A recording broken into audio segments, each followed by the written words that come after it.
Welcome to Neo Royal House of Pricey Cardboard. Let me take you on a journey through life, death, and enchantments. As we revisit the plane of Theros, I present to you an updated deck tech for an old commander that has more to offer. This is my unconventional take on Daxos The Return, a 3 CMC commander with 2 abilities. Whenever you cast an enchantment spell, get an experience counter, and for 1, a white and a black, you create an enchantment creature token, which power and toughness are equal to the number of experience counters you have. A couple of things I would like to point out. The experience mechanic was from 2015's Commander's Precons. The counters are on the player themselves, making them quite hard to deal with. This is good for longer game of Commander. The tokens will update their stat upon gaining more experience. And when I refer to constellation triggers, this is a keyword from both Theros blocks that reads, whenever this card or another enchantment enters the battlefield under your control, do something. With that out of the way, let's get a look at this deck. The idea is simple: cast enchantment while our commander is on the battlefield, and then create big tokens to close out the game. The problem with more traditional deck lists is that they tend to empty their hands too quickly and then pass the rest of the game out of gas. In this deck tech, I will offer you an optimized list that I came up with, but also including budget options. Both decks are variable in their own right depending on your playgroup. First of all, we'll be running a couple of cards to keep our hands full. Necropotence is a great way to quickly fill our hands in exchange of some life. Erebos, God of the Dead, and Arguel's Bloodfast serve as similar role as repeatable draw engine. And the new Erebos Bleak-Hearted will let us draw when our tokens die. Then we'll be running land tax to hit all of our land drops. Since white only have 1 real enchantress, we would be crazy to not include it. But for this specific deck list, the dwarf advisor known as Sram will be as good for strategy, drawing a card off of his aura, equipments, and vehicles. Notice that 5 of the 7 cards are enchantments, so they would participate into making experience counters. For a more budget alternative, Greed, Underworld Connection, and Gift of Estate will be decent replacement to the list. Now, here's the untraditional part. We'll be using cheap auras to quickly gain experience counters. More precisely, aura that replaces themselves into our hand. Some of them are good, some of them alright, and some of them questionable. The idea is to gain a maximum of experience counters in a short amount of time. Unquestioned Authority will grant protection from creatures. Pentarch Ward will grant protection from a chosen color. Angelic Gift grants flying. Obol is a pacifism. Lash Knife Barrier is a regular enchantment that draws you a card and reduces the damage taken by your creature from a single source by 1. This might not be relevant every game, but some cards like Pyroemia deals damage in instances of 1, so you would be unaffected by it. Finally, Chosen by Iliad and Ritual of Steel are only here for the draw and experience, giving +0/+2 to a creature. Heading into black, we have Vampirism to get one of our creature really big. It could be our commander for a kill with commander damage. We give Intimidate with Grisly Transformation, transform their best land into a mere swamp with Tainted Well, and the last 3 are also only here for experience and draw, granting +1/+1 and only +1/+0 for Scourge Mark. All in all, we have 12 auras that will replace themselves, each of them costing between 2 and 3 mana for some quick experience gain.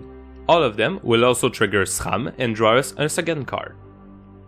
We'll be running 2 more auras. Flickering Ward is simply the most efficient way to gain experience. You play it for a white and put it back into your hand for another white. It does not draw a card by itself, but will trigger all cast triggers for enchantments as well as your constellations trigger. The last aura in this category is Sage Reverie. If you decide to put multiple aura on the same spirit token or your commander, this will pump it even more and draw you multiple cards upon entering the battlefield. We'll also be running 3 fetch cards. Idyllic Tutor just got reprinted and will let us grab any enchantment we want from our deck. Open the Armory is limited to aura or equipment, but in this deck we have plenty of options.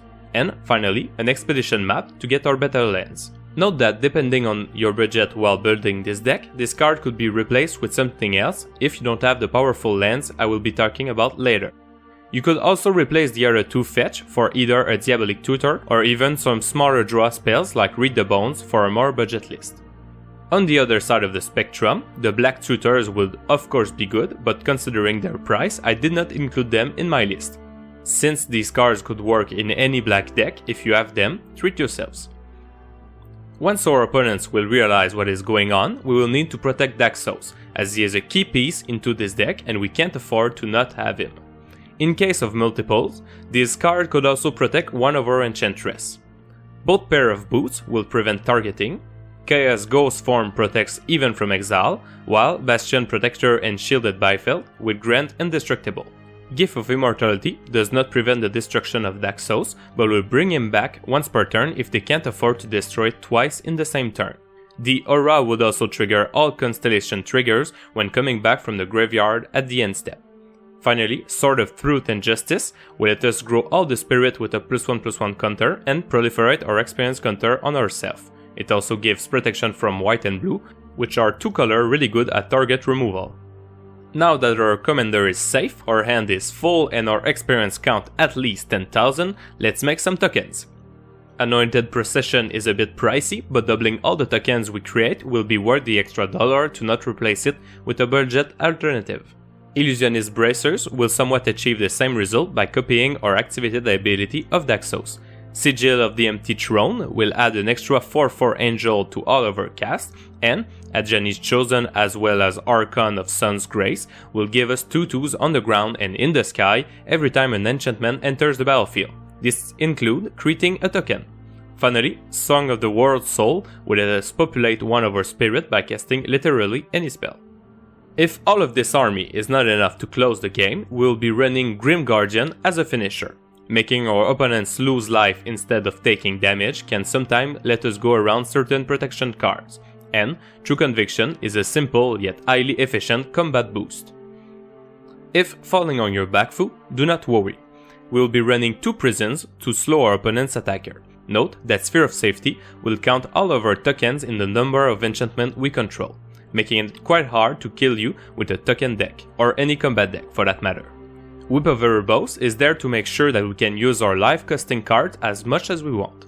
Painful Quandary is not necessary to this deck, it is simply a piece to make life more miserable for our opponents while you play your regular game of Commander.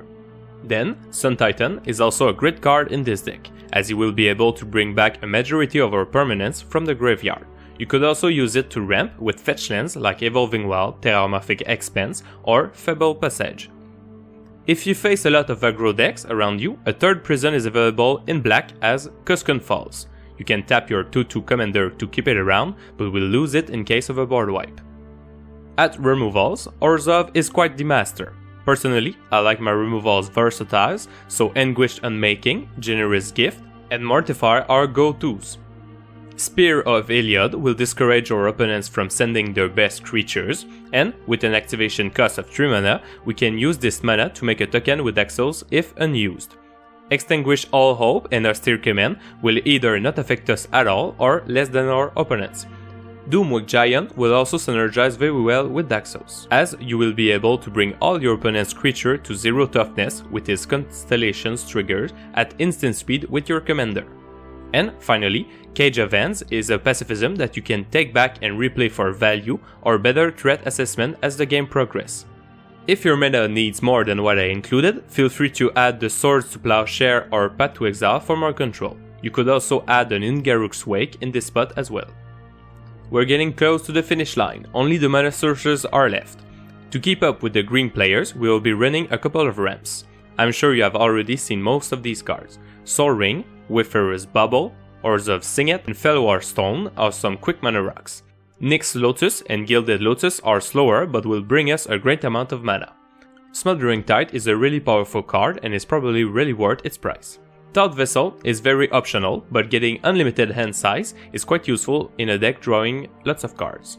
And finally, Sword of the Animist and Cultivator's Caravan will let us ramp while triggering our Dwarf Advisor once more. On smaller budget, you could replace some of the cards with Black Market, Cold Steel Heart, or Altar of Pantheon. The altar will really only be good if you run the devotion related card, such as the gods, the Nyx Lotus, and the land Nykthos. Otherwise, a commander sphere can occupy this spot. Finally, for the lands, I included of course basic swamps and basic plains, a myriad landscape and terrain generator for greenness ramp. Generator fits really well with land tax or gift of estate, as we will have a lot of lands in our hand. A rogue's passage for hard to finish opponents, and reliquary tower for the same reason as thought vessel. Next, we have the lands generating both white and black. You could definitively play with only basic or guild gates, but this would be the optimized version.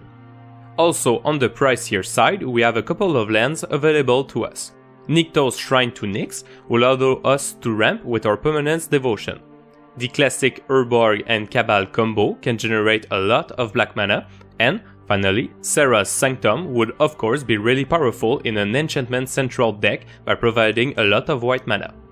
Again, I want to emphasize on the fact that it's not necessary, but I want to give you the knowledge if you are willing to go there. Another card I like to include in my white deck is Avacyn Angel of Hope. Most of the time, this card will shut down the majority of your opponent's removal, letting you work on your game plan.